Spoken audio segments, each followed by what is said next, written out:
Boa noite, turma do quinto semestre. Hoje nosso tema do nosso encontro virtual, da nossa aula aqui no Classroom, é a respeito do arquivamento do inquérito policial. E eu achei didático trazer aqui para vocês um quadro comparativo com o teor da redação anterior, né, do artigo 28, e a redação atual, que como vocês podem observar ali, está suspensa, tá? Então, antes de mais nada, duas considerações. Como todos vocês sabem, nós estamos aí com um pacote da lei anticrime que fez diversas alterações no Código de Processo Penal, e uma das alterações se refere justamente ao procedimento de arquivamento do inquérito. E a segunda observação é que o artigo 28 faz parte de uma das decisões do ministro Fux que suspendeu, né, a sua eficácia naquela ação, que todos vocês sabem, que tenta reconhecer a inconstitucionalidade de alguns dispositivos. Então, por determinação liminar do ministro Fux, o artigo 28 está suspenso, não tem prazo para que seja julgada a ação principal. Então, por hora, nós ainda vamos nos manter a redação anterior do artigo 28, que está ali no nosso primeiro quadro, tá? Como redação anterior. Ok, vamos lá então. Como é que funciona hoje o arquivamento de um inquérito policial? Antes de mais nada, é importante que vocês tenham noção de que quando o inquérito policial ele chega nas mãos do Ministério Público, este pode adotar as seguintes medidas. Em primeiro lugar, ele pode oferecer a denúncia se ele entender que há elementos suficientes, né, de autoria, de materialidade, e no caso, ele dentro do prazo, dependendo se for réu solto, réu preso, ele oferece a denúncia com um tipo penal específico e também ao juiz competente.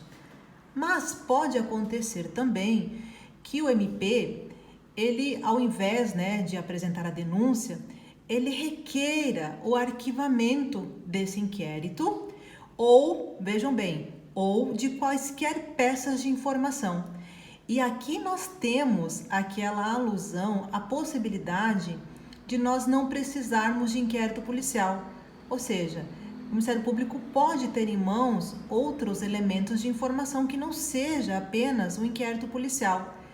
Se ele entender que é caso de arquivamento dessas peças de informação ou do inquérito, ele vai fazer um requerimento ao juiz, tá? Então, observem aqui que o Ministério Público não arquiva por si. Esse ato, essa decisão, cabe ao Poder Judiciário. Evidentemente que o Ministério Público vai invocar as razões pelas quais ele está pedindo esse arquivamento.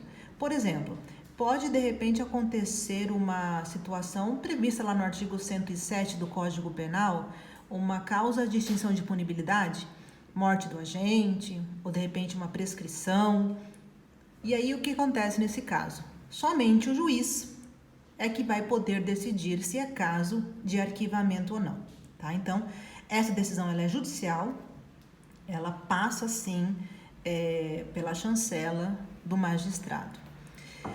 Ocorre que esse mesmo juiz pode não concordar com as razões do Ministério Público, ou seja, ele não está vinculado a esse requerimento. Ele pode discordar, entender que não é caso de arquivamento. Nesse caso, o que o juiz faz? Ele encaminha o inquérito ou as peças de informação ao Procurador-Geral do Ministério Público, que é aquele hierarquicamente superior ao promotor, que havia requerido o arquivamento. Este procurador, por sua vez, ao receber o inquérito, as peças de informação, acompanhadas do requerimento de arquivamento do colega promotor, ele pode não concordar com aquele promotor e ele mesmo oferecer a denúncia. Então, o procurador, quando recebe, ele pode oferecer a denúncia. Mas também ele pode adotar o seguinte procedimento: designar um outro promotor para que este ofereça a denúncia. Então, se este procurador-geral entender que é caso de denúncia, vejam bem, ou ele mesmo denuncia, ou ele designa um outro órgão do Ministério Público para que faça, certo? Porém, se ele entender que aquele primeiro promotor que havia requerido o arquivamento, se ele entender que as razões invocadas por aquele promotor realmente procedem, ele vai insistir nesse pedido de arquivamento. E somente nesta hipótese é que o juiz está obrigado a atender. Então vejam que pela atual redação do artigo, aliás, pela redação anterior, que ainda está em vigor porque foi suspensa, né, a atual redação, o ato de arquivar o inquérito não é algo simples, é um pouquinho complexo. Então vamos voltar aqui. O promotor faz um requerimento ao juiz, esse juiz pode arquivar, se ele entender que são procedentes as razões. Porém, se ele não concordar com as razões, ele encaminha o inquérito ou peças de informação ao procurador-geral.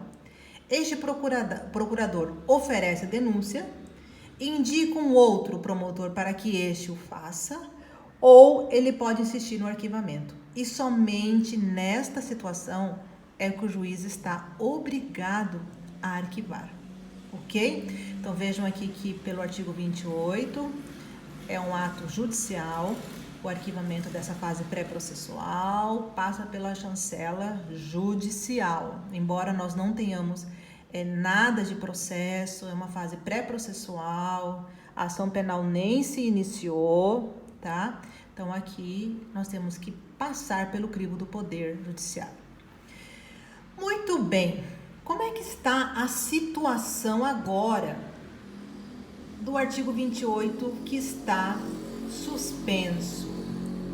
Aqui, a primeira observação que eu faço é que a figura do juiz sai de cena. O Ministério Público continua sendo aquele que vai requerer o arquivamento? Não. Vejam que o artigo 28 começa com a expressão ordenado, ou seja, o Ministério Público não requer nada a ninguém, ele ordena o arquivamento, ok? Só que essa homologação não vai ser mais feita pelo juiz, vai ser feito por um órgão de instância de revisão ministerial, cuja criação vai ficar a cargo do Ministério Público. Só que antes dessa instância de revisão ministerial homologar esse arquivamento, o Ministério Público precisará comunicar à vítima, o investigado e o delegado. Então vamos voltar aqui às expressões que constam no caput do artigo 28. Em primeiro lugar, o Ministério Público já ordena o arquivamento, ele não vai requerer a ninguém. Segundo, ele comunicará à vítima. Não se trata nem de intimação, é um mero comunicado, né? É um procedimento administrativo que também vai ficar a cargo do Ministério Público proceder, né? A forma como isso vai ser realizado. Também tem que comunicar o investigado, que a partir de então aquele procedimento vai ser arquivado. E também, evidentemente, o delegado, que estava à frente da investigação. Então, ele tem que comunicar essas três figuras: vítima, investigado e autoridade policial.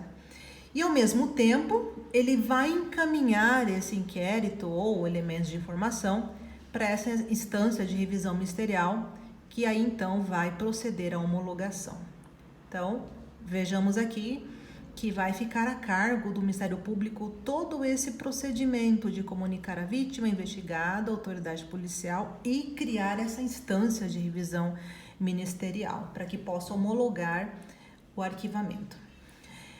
O parágrafo 1º é bem interessante.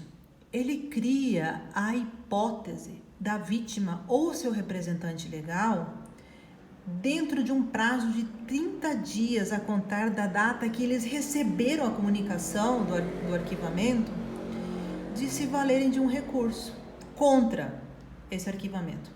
É um recurso que não tem nome, é um recurso administrativo inominado, né, um recurso em face dessa decisão de arquivamento, certo? Ou seja, é necessário que se aguarde o transcurso de 30 dias. Só a partir disso é que esse órgão de revisão ministerial é que vai poder arquivar o inquérito. Antes disso, não vai poder. Então, é necessário aguardar a vítima ou seu representante legal se valerem desse prazo aí de 30 dias para manejarem os seus recursos. O parágrafo 2º, ele cuida das ações penais cujas vítimas, né, sejam a União, Estados ou municípios, e a revisão desse arquivamento pode ser provocado pela chefia do órgão a quem couber a sua representação judicial. Tá? Então, abre assim um leque, né, de pessoas que podem, nesse caso, proceder à revisão desse arquivamento. Ok? Então, só para a gente encerrar aqui, é bem importante fazer a comparação.